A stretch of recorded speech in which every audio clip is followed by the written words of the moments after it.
들이 참 개인적인 일이긴 하지만 많았어요. 우리 섬기던 교회 우리 집사님, 참 소중하신 집사님이 천국에 가시는 그런 일도 있었고요. 또 저의 사촌 매형 태백에 사시는데 또 거기도 이렇게 수천을 또 하셔서 또 거기도 다녀오게 됐고, 또 우리 교회 출신 목사님들이 30명 되셨어요. 근데 우리 합동측 총회장을 하셨던 김삼봉 목사님, 이분이 또 수천을 하셨어요. 그래서 또 거기에 다녀왔고요. 그리고 또 우리 이순재 씨도 돌아가셨더라고요. 그래서 참 지난주에 우리 장례가 참 많았던 그런 시간들이었고, 나름대로 많이 바쁘고 생각들이 좀 많은 시간들이었는데요. 오늘 이렇게 우리는 살아가지고 또 건강한 모습으로 또 예배할 수 있게 돼서 너무 감사합니다. 오늘 여러분과 함께 나누고자 하시는 이 말씀의 제목은요, 교회의 권세, 또 이렇게 교회의 4가지 권세, 이렇게도 제목을 바꿀 수 있겠습니다. 자, 세상의 눈으로 보면요, 이 교회가 참 시시해요. 좀 하찮아 보이고 되게 약해 보입니다. 거기다가 교회에 모이는 숫자가 적다 보면 더더욱이나 약한 모습처럼 보이지요. 그런데 이 교회의 권세는 숫자에 상관이 없답니다.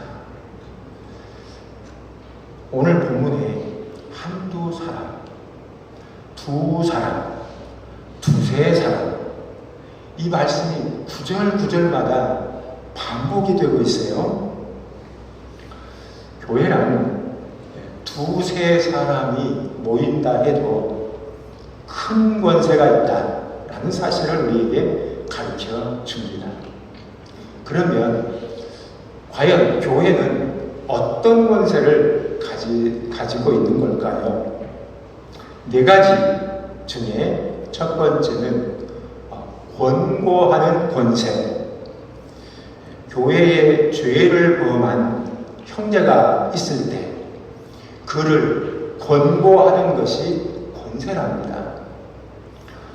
오늘 본문은 15절의 말씀 보면 내 형제가 죄를 범하거든 가서 너와 그 사람과만 상대하여 권고하라. 만일 들으면 네가 내 형제를 얻은 것이요, 이렇게 말씀을 하세요. 자, 범죄한 형제, 우리는 정죄하라고 말하지 않았어요. 범죄한 형제를 어떻게 하라? 사랑으로 권면하라. 자, 그래서 우리의 권면을 들으면 그 형제를 얻는다라는 말씀을 했어요. 사람을 얻는다는 것, 형제를 얻는다는 것이 얼마나 가치 있는 일인가. 이것이 오늘 읽지는 않았지만 12절과 14절 사이에 잃어버린 한 영혼, 한 양 찾는 일을 통하여서 한 사람의 그 소중함을 설명해 주었습니다. 죄를 지은 형제, 그가 우리의 권고를 받고서 그가 죄를 멈춘다. 그리고 죄만 멈추는 게 아니라 그를 통해서 선한 역사를 이루게 된다. 수십 년 전에 통계인데, 한 사람이 죄를 지으면 그 사람을 위해서 들어가는 사회적 비용 4천만 원이 든답니다. 그리고 그 한 사람이 교도소에 들어가서 1년을 묵게 되면 4천만 원 한 사람당 예산이 소요된다고 그랬어요. 지금은 훨씬 더 많은 것 같습니다. 그런데 우리가 한 형제의 범죄한 형제를 권면하여 그 사람이 새 사람이 되고 죄를 멈추고 선한 역사를 흥왕하게 만든다면 그것을 경제적인 가치로만 따져도 어마어마한 것인데, 죄만 멈춰도 이익을 보는 건데, 죄를 멈추는 데 그치지 아니하고 그 사람이 선한 역사를 이룬다고 생각을 해보십시오. 셀 수 없는 그런 많은 것을 얻게 되는 것이지요. 그런데 죄를 그치고 선한 역사를 만드는 그 일을 누가 해낼 수 있는가? 이 세상에 어떤 기관도 할 수 없어요. 국회의원들 300명이 모여도 한 영혼도 못 살려냅니다. 검찰, 그들의 큰 권세를 가지고 있으나 그들의 권세는 죄를 지적하고 죄를 잡아내고 감옥에 가두고 죽이는 권세밖에 없어요. 그러나 교회는 두세 사람이 모여 그들을 권면하고 한 사람을 얻게 되는, 생명을 얻고 세우는 그런 놀라운 일을 행하기 때문에 교회는 권세를 가졌다라고 이렇게 표현을 하고 있습니다. 한 사람의 운명을 바꾸어 준다는 것, 대단한 일이거든요. 병 고치는 능력, 이것도 매우 큰 거지만 한 사람을 권면하여 그를 바로 세워준다는 것, 이것보다 더 큰 권세는 없는 것이에요. 사람을 얻는다는 것, 이것보다 더 큰 재산도 없고 큰 일도 없는 것이지요. 그러면 권고를 듣지 않으면 교회의 권세는 꺾이는 것인가? 그렇지 않다고 말합니다. 교회의 권세를, 교회의 권면을 받지 않으면 그 사람을 형제로 여기지도 말고 이방인과 세리와 같이 여겨야 된다. 이것도 권세입니다. 땅에 있는 교회의 결정은 하늘의 결정이에요. 땅에서 매이면 하늘에서도 매인다고 했어요. 권징이라고 하는 것이라고도 하는데, 이것은 예수 그리스도의 왕권을, 예수님의 왕권을 시행하는 대단한 권세라고 할 수 있습니다. 범죄하여 낙심한 형제를 권면하고 일으켜 준다는 것, 이것이 교회의 권세라고 하는 것입니다.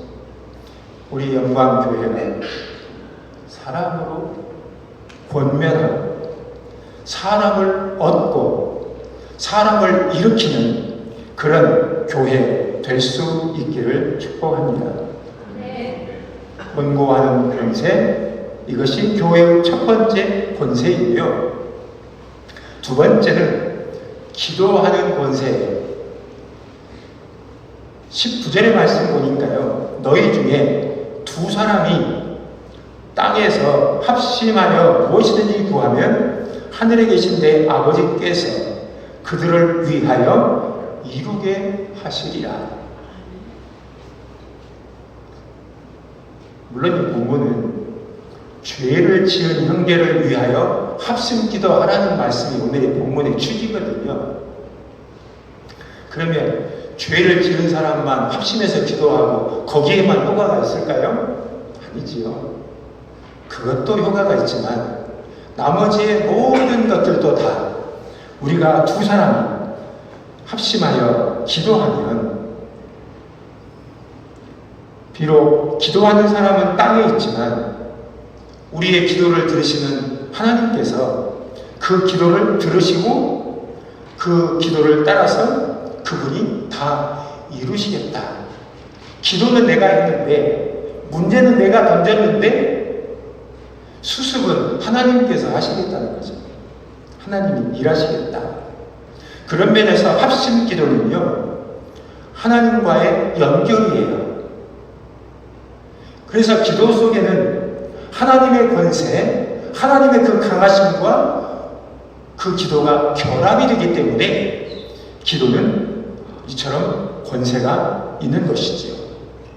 성경에 보면 그런 일들이 참 많이 등장하는데 모세, 훌과 아론이 합심하여 하나님께 기도함으로써 아말렉 군대를 물리쳤던 역사가 있습니다.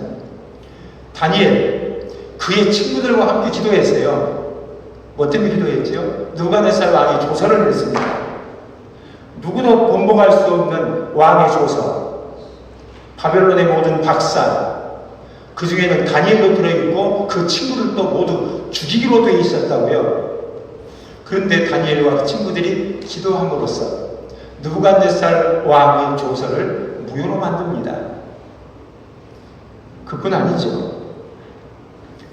하만의 모략으로 만들어진 유다 민족을 말살시키는 조서를 휴지 조각으로 만들었던 것도 에스더와 모르드게, 그리고 그의 주변 사람들과 함께 기도함으로써 왔던 그런 기도의 합심 기도의 열매이었던 것이죠. 그러면 한 사람의 기도는 능력이 없을까요? 그렇지 않습니다. 450명의 바알 선자들과 엘리야 단독자로 홀로서 대결을 벌였지 않습니까? 그때 하나님께서 엘리야의 손을 들어주셨어요. 승리케 하셨어요. 히스기야의 기도로 말미암아 아수르의 군대 18만 5천 명을 송장으로 만들었던 일도 있습니다. 영국의 베리 여왕은 기독교인들, 그런 카톨릭 신자였기 때문에 기독교 신자들을 되게 많이 죽였습니다. 얼마나 많은 피를 흘렸는지 그를 향해서 피의 여왕이라고 불리는 사람이었죠. 그런데 그가 유일하게 두려워하는 자가 있었습니다. 하나님이 아니고 기도하는 존 낙스 목사님. 그는 훗날 이렇게 실토했어요. 한 사람의 기도가 100만 군대보다 더 무서웠다. 오늘 또 의인의 간구는 역사하는 힘이 강합니다. 신명기 4장 7절의 말씀, 우리 하나님 여호와께서 우리가 그에게 기도할 때마다 우리에게 가까이 하심과 같이 그 신이 가까이 함을 얻은 큰 나라가 어디에 있느냐? 이스라엘 나라 영토가 아주 작지요. 애굽은 대국이고 바벨론도 대국이고 아수르도 대국이에요.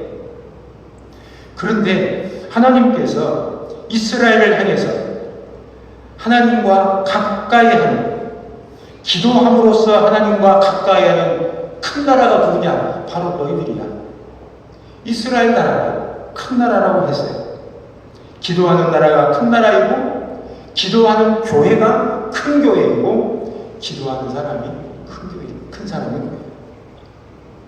디모데전서 2장 2절에 보면 임금들과 높은 지혜 있는 자들을 위해서 기도해라. 이는 우리가 모든 경건과 단정함으로 고요하고 평안한 가운데 생활하게 하려 합니다. 나라를 통치하는 자는 임금입니다. 그런데 그 임금의 배후 조종자는 기도하는 자예요. 나라가 고요하고 평안해지는 것은 통치자의 능력이 아니라 교회의 기도에 달려있다라고 말씀하고 있는 것이죠. 독일이 통일된 건 시골의 작은 교회의 기도회로부터 시작되었다고 하는 말이 전해지고 있습니다. 기도는 땅에 사는 사람이 하늘에 계신 하나님의 권세로 산다는 의미이지요. 기도하는 그리스도인은 하나님의 능력을 힘입는 권세를 갖습니다. 기도는 기도하는 자와 하나님과의 합심이며 동역이라고 할 수 있어요. 기도는 더 이상 짐이 아니라 하나님의 권세를 누리는 길입니다. 기도는 약한 인간을 강하게 살아가는 방법이 되는 것이에요. 오늘 또 10시 우리 1층 찬양대실에서 기도하시는 몇몇 분들이 계십니다. 예배를 위하여 기도해 주시는 것 얼마나 큰 힘이 되는지 모릅니다. 바로 그 시간이, 바로 그분들이 이 교회의 에너지에 발전을 하는 발전소와 같은 그런 분들이라고 할 수 있어요. 기도는 이처럼 합심하여 기도하게 될 때에 그 기도를 통해서 교회는 권세 있는 교회가 되어질 수 있습니다. 우리 영광교회가 합심하여 기도함으로써 권세 있는 교회가 되고 권세 있는 성도님들이 되시기를 바랍니다. 세 번째 권세는 모임의 권세예요. 모이는 자체가 권세가 되는데 그 이유가 어디 있느냐면 20절에서 이를 설명해 주고 있습니다. 두세 사람이 내 이름으로 모인 곳에 누구도 나도 그들 중에 있느니라. 이 말씀처럼 두세 사람이 그냥 모이는 거 말고 예수의 이름으로 모이면 그곳에 예수님이 계셔요. 그러므로 이 모임은 사람의 모임이 아니고요. 예수님의 권위, 예수님의 그 권위가 함께하는 그런 모임이 되는 거예요. 교회가 처음 시작됐을 때에 이 초대 교회들을 보면 이처럼 예배당을 반듯하게 짓고 이렇게 많은 사람이 모여서 예배하고 그러지 않았거든요. 가정에서 좀 가정들 집에서 좀 큰 집 거기에서 그냥 옹기종기 모여가지고 예배하는 것이 그 당시의 교회에서 소수가 모인 거죠. 이를테면 아굴라와 브리스길라의 집도 바로 교회였어요. 빌레몬의 집도 교회였어요. 유럽의 첫 교회였던 빌립보 교회는 어디서 시작됐나요? 강가에서 몇 사람 모여가지고 옹기종기 모여서 거기에서 예배가 시작됐고 교회가 시작됐습니다. 그런데 이렇게 작은 것이지만 작은 모임이지만 우리 주님께서는 숫자를 보시고 관심이 많으신 분이 아니시거든요.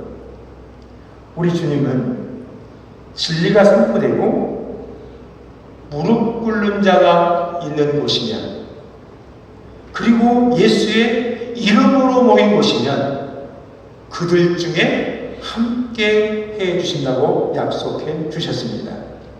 소수가 모여도 예수의 이름으로 모이면 바로 그 교회가 권세 있는 교회가 되는 거예요. 라오디게아 교회 얼마나 호화롭고 부요하고 찬란한 그런 교회인지 몰라요. 정말 사람의 눈에 보기에는 그만한 교회가 없었지. 그런데 우리 주님이 보실 때에 이 교회를 향해서 벌거벗은 교회, 너희는 영적으로 눈이 어두운 교회, 가련한 교회, 이렇게 예수님께서 표현하셨어요. 사람이 많이 모여도 기도가 멈추고 하나님의 말씀이 바르게 선포되지 않으면 그건 사람의 모임일 뿐이고 주님의 관심 전혀 갖지 않는 그런 교회일 것입니다. 우리 교회가 하나님의 말씀을 바르게 선포하고 기도에 힘을 쓴다면 우리 주님이 항상 함께하는 그런 교회이라면 우리 교회가 바로 권세 있는 교회가 될 줄 믿습니다.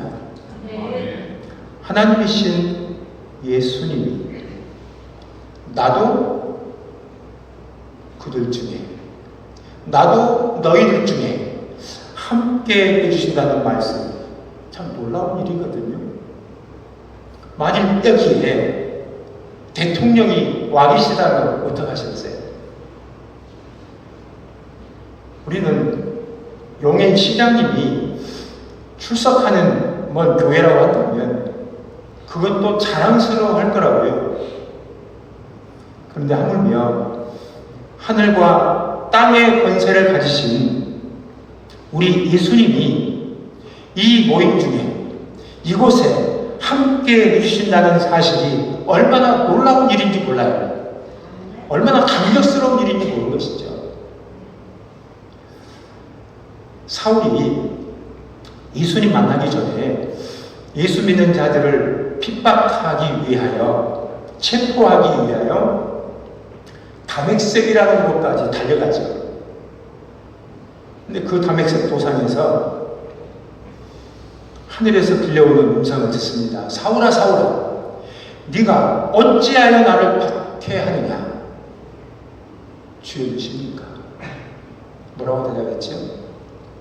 나는 네가 핍박하는 예수다. 근데 사도 바울은, 사울은 예수님 본 적도 없고 예수님 핍박한 적이 없어요. 그런데 예수님께서 너는 교회를 핍박했는데 그 교회를 핍박한 건 곧 나를 핍박한 거야. 이렇게 말씀하심으로 우리 예수님께서 교회와 자신을 동일시 하셨어요. 그래서 교회는 예수님의 몸이고 예수님께 붙어있는 지체이고 예수님과 한 몸을 이루고 있는 것이에요. 그런 면에서 교회가 이처럼 예수님이 한 몸 되어주시는 그 권세를 교회가 함께 공유하고 있는 것이죠. 그런 면에서 교회는 사람의 눈에 보기에는 작아 보이고 약해 보일 수 있지만 하늘과 땅의 모든 권세를 가지신 예수님이 함께 하시기 때문에 교회는 권세가 있는 교회다 라고 말씀드릴 수 있어요. 약속하신 말씀대로 우리 교회 모임 중에 예수님이 계십니다. 우리 교회는 약하지 않습니다. 예수님의 권세를 가진 교회임을 믿으시기를 바랍니다. 예수님의 권세를 가진 교회에 속하여 있음을 자랑스럽게 여기시는 우리 모든 성도님들이 되시기 바랍니다. 네 번째, 음부의 권세를 이기는 권세. 마태복음 16장 18절의 말씀인데요. 너는 베드로라. 내가 이 반석 위에 내 교회를 세우리니 음부의 권세가 이기지 못하리라. 여기서 음부가 뭐예요? 음부의 권세는 죽음을 말하거든요. 아담 이후에 죽음을 이긴 자는 없었습니다. 임금도 죽었고 부자도 죽었습니다. 죽음을 이기는 방법은 안 죽거나 죽었다가 다시 살아나는 것만 죽음을 이겼다고 할 수 있을 거예요. 그런데 우리 예수님은, 우리 영광 교회의 주인이시고 머리이신 예수님께서는 십자가에 죽으시고 죽은 자 가운데서 사흘 만에 다시 살아나셨습니다. 음부의 권세를 이기신 거죠. 하나님은 죽음을 이기신 예수님께 하늘과 땅의 권세를 주시겠다고 말씀하셨어요. 예수님은 자신이 가진 그 권세를 교회에 위임하시고 믿는 자들에게 죽음을 이길 수 있는 권세, 부활의 권세, 부활의 능력을 우리에게도 덧입혀 주셨어요. 뿐만 아니라 우리 교회에 천국의 열쇠, 열고 닫는 권세를 교회에 주셨어요. 하나님의 교회가 예수 그리스도의 복음을 전하면 그 복음을 듣고서 회개하고 하나님 앞에 천국에 나아갈 수 있기 때문에 교회는 하나님의 복음을 증거하면 그 일을 통하여서 천국문을 여는 권세도 시행할 수 있게 되는 것이지요. 복음의 능력은 죽음을 가져온 사단의 권세를 깨트립니다. 세상의 권세는 군림하고 약자를 무시하고 얕잡아 보지. 그러나 교회의 권세는 죄와 죽음의 권세를 부리치고 살리는 능력을 가지고 있습니다. 교회의 권세는 우리가 겪는 어떠한 실패와 두려움도 일으켜 세우실 수 있습니다. 죽음을 넘어서는 권세. 이 권세가 우리 교회에 주어졌음을 믿으시기 바랍니다. 죽음의 권세를 이긴 자로서 이 세상을 사는 동안 당당하게 살아갈 수 있기를 바랍니다. 마지막 결론의 말씀 드립니다. 교회는 권면하는 권세로서 죄를 지은 형제, 연약한 형제를 얻을 수도 있고 권면을 거절하는 자에게는 하늘에서도 매개할 수 있는 그런 권세가 주어져 있습니다. 교회는 기도로서 하나님과 합심하는 권세 있습니다. 교회는 하늘과 땅의 권세를 가진 예수님이 함께 해주시는 그런 권세를 가진 모임입니다. 교회의 권세는 사탄과 죄와 죽음을 이기게 됩니다. 예수 그리스도의 이름으로 모인 교회를 대항할 권세자는 없습니다. 우리는 더 이상 약자도 아니고 패배자도 아닙니다. 우리는 예수의 권세를 공유하는 자이고 승리자입니다. 교회에 주신 이 권세의 어떠함을 이 말씀을 통해서 아시고 이 권세를 누리시는 우리 성도님들이 되시기를 축복합니다. 아멘. 기도드리십니다. 하나님 우리 아버지,